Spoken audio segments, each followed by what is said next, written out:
প্ৰথমবাৰৰ বাবে কেমেৰাৰ সন্মুখলৈ আহিল এটি জাগ্ৰত হনুমান মন্দিৰ। ইয়ালৈ আহিলেই ভক্তৰ মনৰ আশা পূৰণ হয়। বিশ্বাসৰ বাবেই ভক্তৰ অনুদানেৰে গঢ় লৈ উঠা এটি বিশেষ হনুমান মন্দিৰ, য'ত বিশেষ ঐশ্বৰিক শক্তি আছে বুলিও বিশ্বাস কৰা হয়।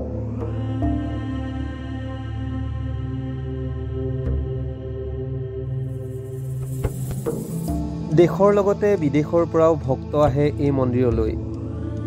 এক গভীৰ বিশ্বাসৰ বাবে হনুমান মন্দিৰভাগ জাগ্ৰত মন্দিৰ হিচাপে চিহ্নিত হৈ পৰিছে।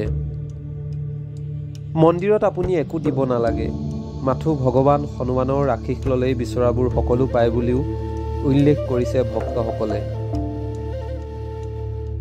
বিশ্ব ঐতিহ্য ক্ষেত্ৰ হিচাপে স্বীকৃতি লাভ কৰা চৰাইদেউ মৈদামলৈ যোৱা পথৰ কাষতেই ৰজাবাৰীত অৱস্থিত এই ভাগ হনুমান মন্দিৰ। 14 বছৰত ভৰি দিয়া মন্দিৰভাগ জাগ্ৰত মন্দিৰ বুলিও বহু ভক্তই বিশ্বাস কৰি আহিছে। ভক্তৰ মনত গঢ়ি উঠা গভীৰ বিশ্বাসৰ বাবেই এই মন্দিৰত ভিৰ হয় অগণন ভক্তৰ। মঙলবাৰ আৰু শনিবাৰে পুৱাৰ পৰা সন্ধিয়ালৈকে এই মন্দিৰত বিভিন্ন স্থানৰ পৰা অহা ভক্তৰ ভিৰ হোৱা পৰিলক্ষিত হয়।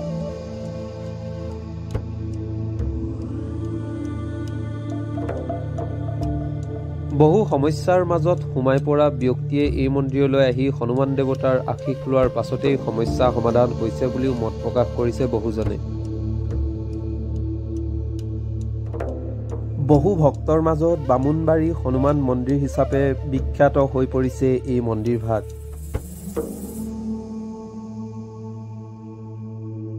শিৱসাগৰ জিলাৰ টেঙাপুখুৰীৰ পৰা অলপ আগলৈ গৈ ৰজাবাৰীৰ কমলকুৰ্মীৰ ঘৰতে থকা এই মন্দিৰভাগলৈ বৰ্তমান সময়ত দেশৰ বিভিন্ন প্ৰান্তৰ পৰা ভক্তসকল অহা পৰিলক্ষিত হৈছে।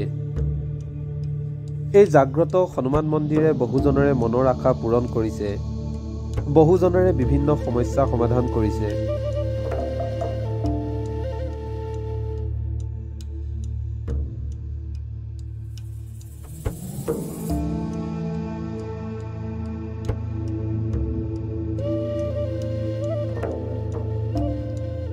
প্ৰথম অৱস্থাত সৰু এখন চালিৰে আৰম্ভ কৰা হনুমান মন্দিৰ বৰ্তমান সময়ত ভক্তসকলে প্ৰদান কৰা দান অনুদানেৰে বৃহৎ হনুমান মন্দিৰ হিচাপে গঢ় লৈ উঠিছে, য'ত এতিয়া প্ৰতিদিনেই সমাগম হয় অগণন ভক্তৰ।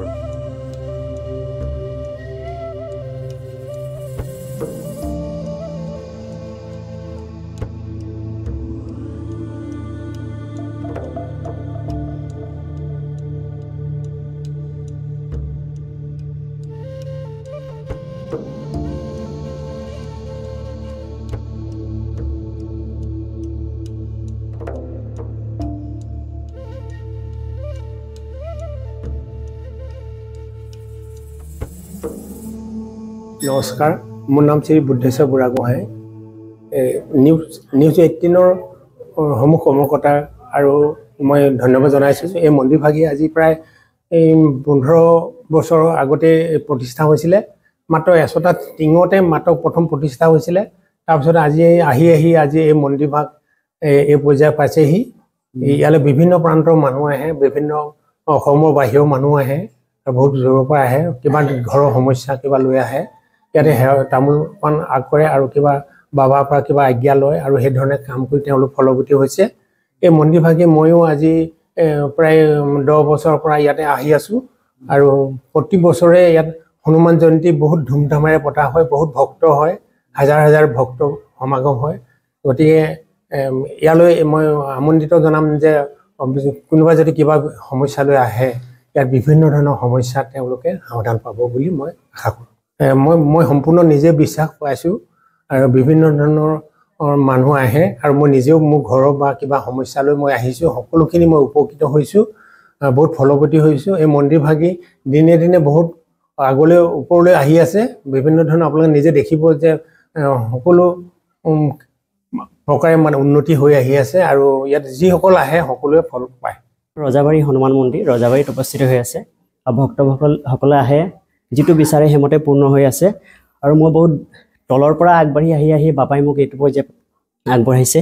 ভাল লাগিছে আজি আপোনালোকে আহিছে, নিজে তেতিয়া দৰ্শকসকলক মই মোৰ ফালৰ পৰা ধন্যবাদ দিছোঁ আৰু ভক্তসকল আহক ইয়ালৈ সবৰে মনৰ ইচ্ছা পূৰা হ'ব একো দিব নালাগে একো লৈ আহিব নালাগে মাত্ৰ বাবাৰ ওপৰত বিশ্বাস লৈ আহিলে হ'ব শ্ৰী কমল কুৰ্মী এইটো 14 বছৰ হৈ আছে কোন ঠাইৰ পৰা আহিছে মানুহ এইটো ক'ব নালাগে সব আপোনাৰ ৰাজস্থান মাজুলী অসমতো ক'বই নালাগে শিৱসাগৰ চৰাইদেউ এইবোৰতো সব ভক্ত আহিয়ে থাকে আৰু তাৰ উপৰিও বাহিৰা আমেৰিকালৈকে আহিছে ভক্তসকলে